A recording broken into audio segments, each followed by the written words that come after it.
kazandıracağı inancıyla hepinize selamlar ve kongremize başarılar diliyorum. Saygılar.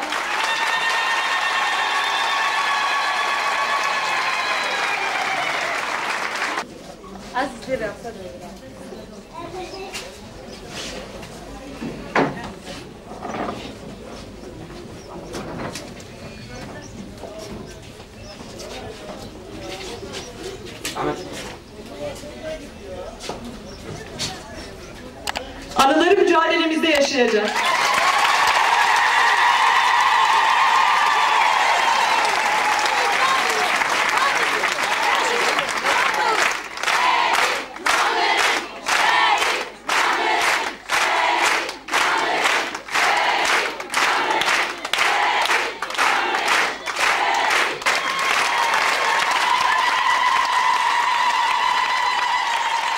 Hepinizi gerçekleştirdiğimiz 1. Diyarbakır Kadın Kongresi'nin coşkusu ve heyecanıyla selamlıyorum.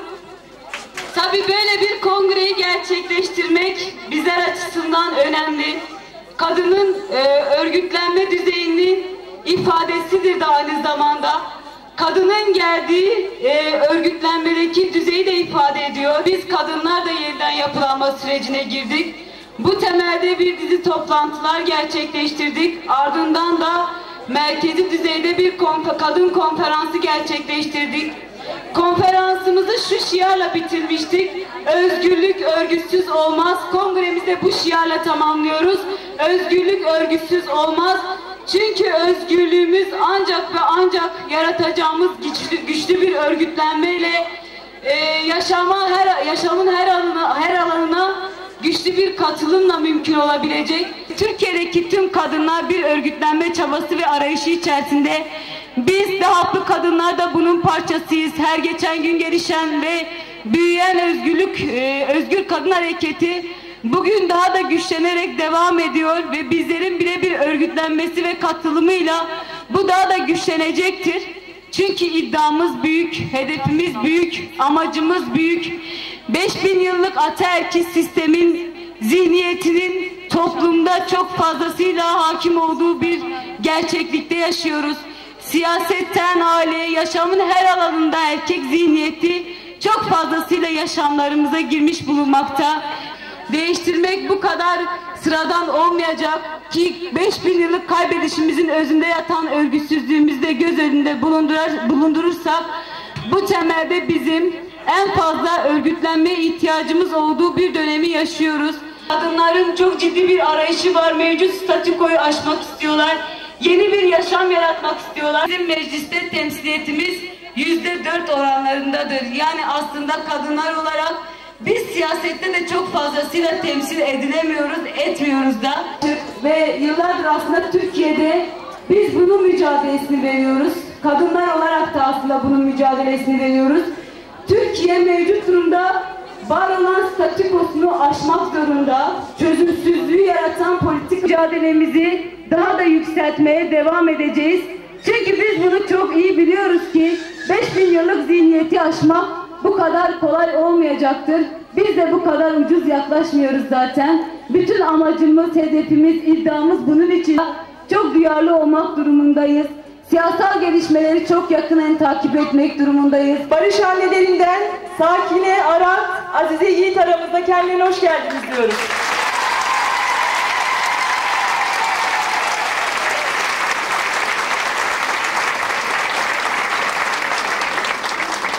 السلام وحرمتي اخوة جوات تمام اراد بيجن وسركتب اگر جن بسري اخوة وفان خونغري اخوة فان جبيني اخوة فان اوي اخوة بسري اخوة دكل اوجد تشتكي برخوشة وتشتكي برسركتية وتشتكي بربيشكتية يا راجي ديسان بيجن سركتب به لا عليكي جي ام لسر ناوي دايكي آشيتيه لسر ناوي دايكي آشيتيه ام daha آشیتیا گلی ترک و کرد خوازن ام براتیا گلی ترک و کرد خوازن ام جنازه عسکر نخوازن ام جنازه پولیسا نخوازن ام جنازه گریلا نخوازن ام نخوازن دهایت اتباعی برجی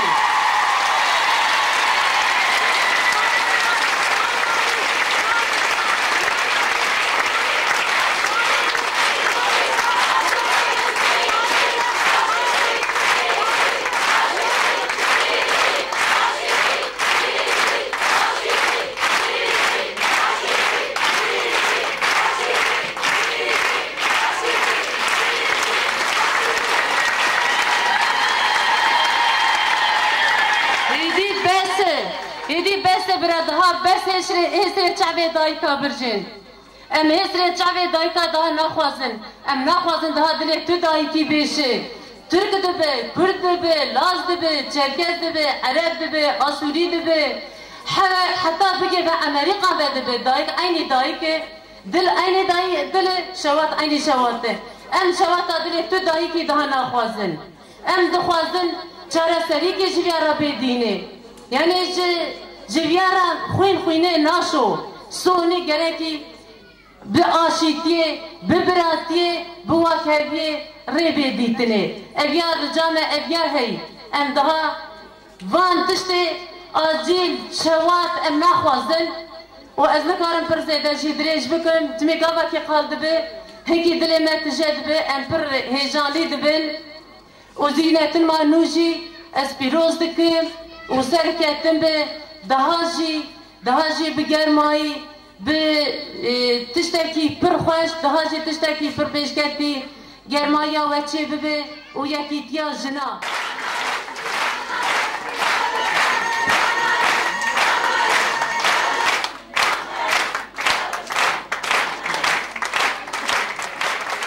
Sayın Divan, değerli katılımcılar ve yıllardan beridir büyük acıyla, büyük bedelle, büyük özveriyle bu mücadeleyi bu noktaya getiren çok değerli kadınlar, hepinizin kongresini selamlıyorum.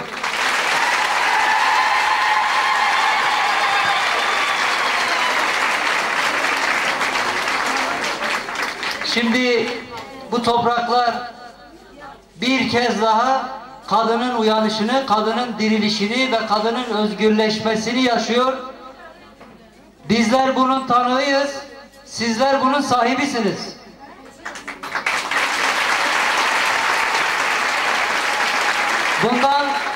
Bundan binlerce yıl önce bu topraklarda kadın erkek eşitçe yaşıyorlardı.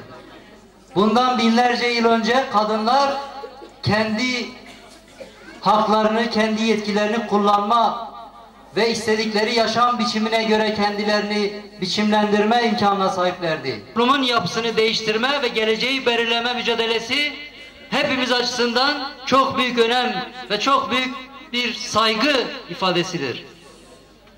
Kadın Kol Başkanımız da ayrıntılı olarak belirtti. Biz parti olarak da uzunca bir süreden beri bir yapılanma arayışı içerisindeyiz.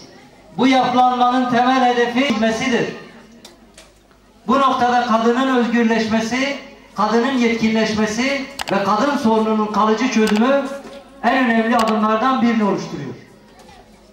Yine bu noktada 1 Eylül'lerde, Nevroz'larda bu onurlu duruşu bizim mücadelemizdeki esas aldığımız en temel dinamiklerden birisidir.